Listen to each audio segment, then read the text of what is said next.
Jamie, are you optimistic about the future of here? Don't say no, Jamie. Don't crush our hopes. No, obviously can't say no.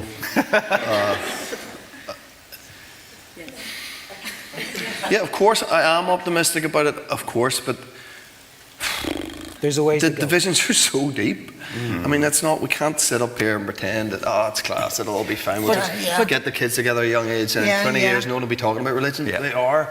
We are still, I've lived in England 20 years. You don't see a Union Jack unless you're outside Buckingham Palace.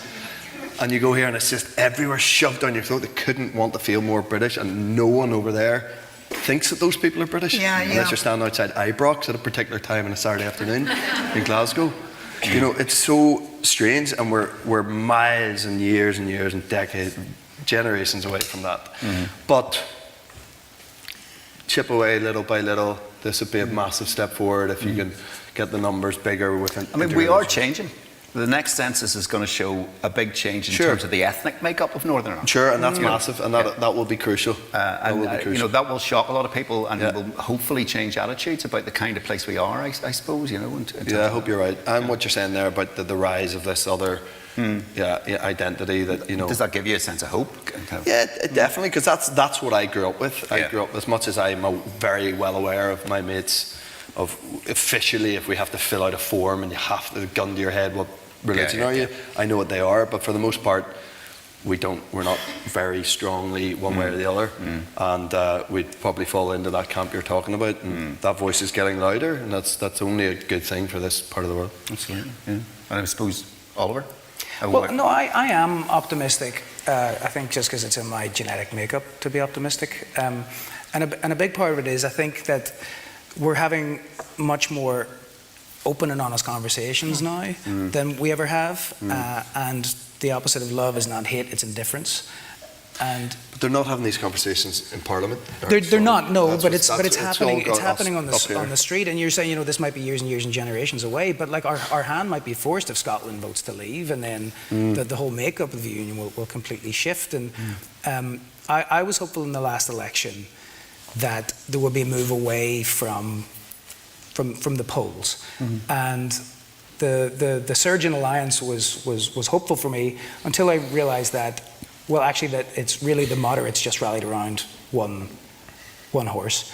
But as you said, I think that forces the conversation now that a lot of the terms of the Good Friday Agreement are no longer fit for purpose, because it's not about two communities, it's about three. Yeah. And the good news is, though, that I was out with Chelsea Clinton last night getting drunk, and we rewrote the Good Friday Agreement. But you rewrote it? Yeah, but now I just can remember it. So, but I remember it was about the presence of three different communities rather than two. Okay, that's interesting. And did she accept? She doesn't remember it either. No.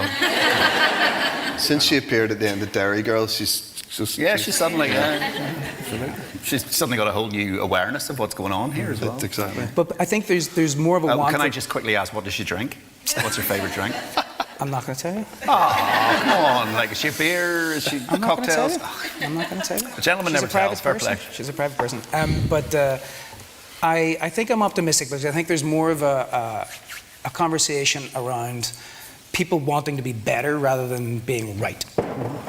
You know, sort of doubling down on, like, I'll be right even though it's not in my best interest. It's just it's sort of the ego of proving somebody wrong. And I think we're starting to see that. I think we're starting to see what we actually have here. It's geographically beautiful. The people are really nice to everybody else apart from each other. And, you know, if global warming keeps going, this will be the next Ibiza. So. Except certain parts of East Belfast will be underwater, but that's, you know. May, I was just going to ask you, you mentioned about the cost of segregation. Yes. And I mean, I suppose the question is, how long can you afford to have systems that's a big question.